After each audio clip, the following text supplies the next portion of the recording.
Hey, Linda. Hey, Kathy. How are you? I'm really good. It's nice to have this time to chat with you. It is. It's been wonderful. I think we've thought a lot about the healthcare setting in this talk. And I always enjoy talking about the parallels between human medicine and veterinary medicine. And they are innumerable. They are. And so I don't know if we've really talked about, that tendency that people have when they come to the doctor What to tendency? What? talk about something, and then when you think you're wrapping up the exam and you've got the hand on the doorknob to leave, and it's oh, by the way, and another important issue comes. Is that something that happens to vets too? Yes. And I also heard somebody recently refer to that as the Columbo moment for those who ever watched Columbo. And that's exactly what it is. The most important thing comes up at the end. Oh, I like that Columbo moment. Mhm. Happens all the time. And is And that I finally have figured out that that actually is the thing that I should be paying attention to. However, their half an hour or 45 minutes is up. And now here's the crux of the matter. right? What do I do?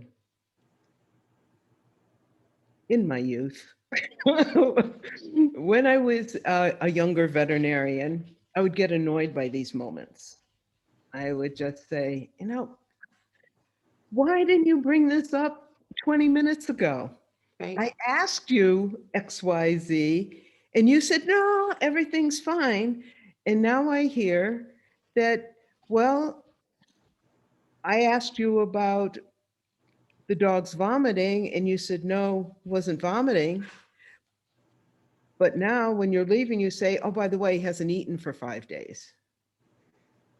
Yeah. Well, and they often come back with, well, you didn't ask me. And it's true.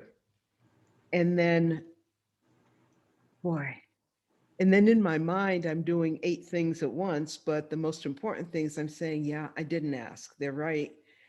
And then all of a sudden, I end up with imposter syndrome because I must be a terrible veterinarian because I didn't ask that specific question.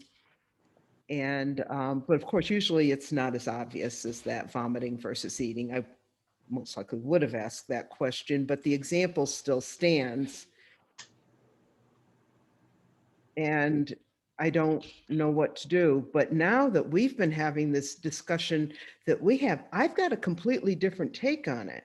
I went from that young veterinarian irritability through um, over the years to the fact that I expect that moment now and accept it and have some kind of an adjustment and flexibility and mentally and emotionally myself, and then I would just deal with it. But as I was starting to say, now that we've had the talks that we've had on behavior in the medical setting, I've gone a step beyond that this Right. year.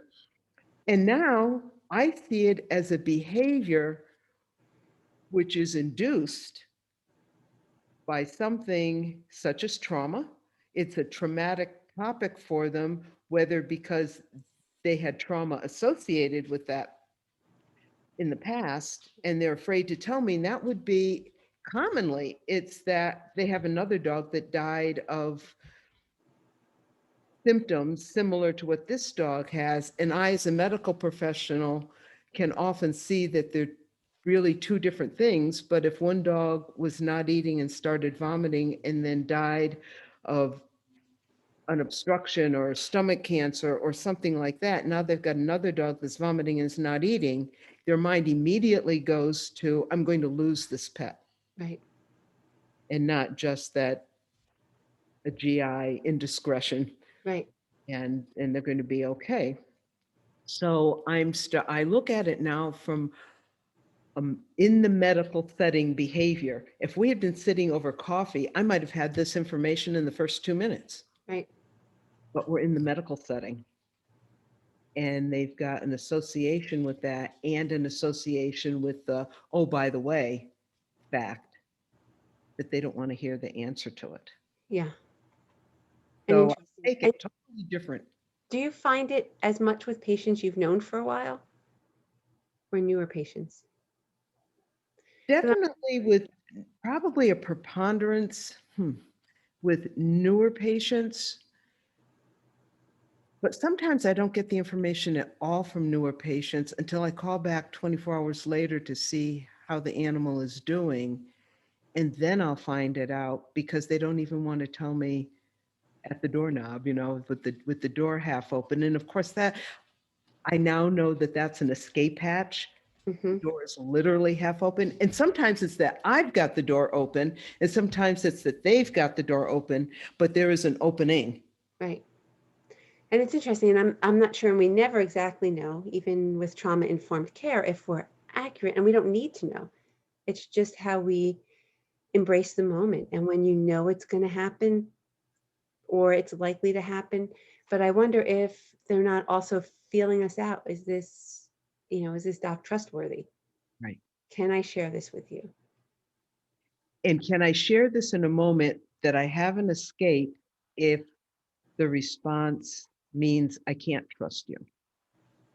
Right, And then our behavior becomes paramount in our reply. How can we show consideration, compassion, and confidence and competence, all C words I'd like to point out, um, in a very short time span because the appointment is over. right, And although we can extend it somewhat and bring them back in the room, maybe close the door, maybe not. I'm really aware of that too. How much of it, if I leave that door open, are they more comfortable? Or now do they feel that I'm rushing them because I've left the door open, which means they really should be pressured to leave? Or and if I close the door, are they then more secure?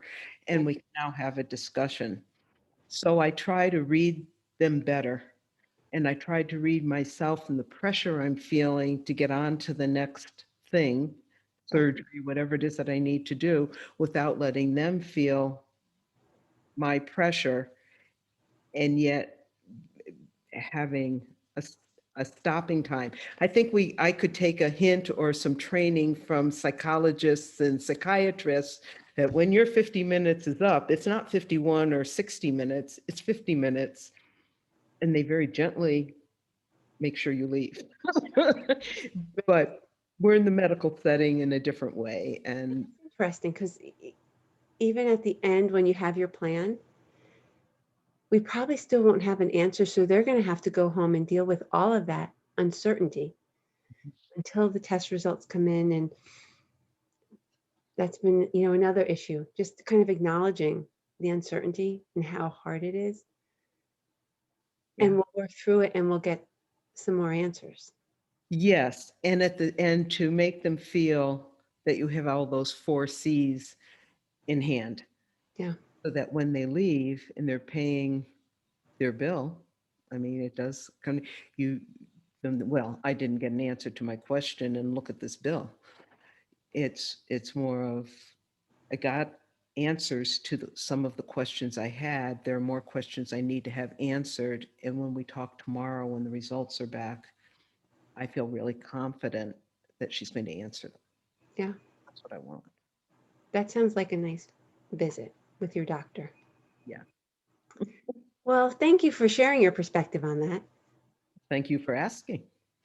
All right. We will talk to you soon. Okay. Bye. Bye.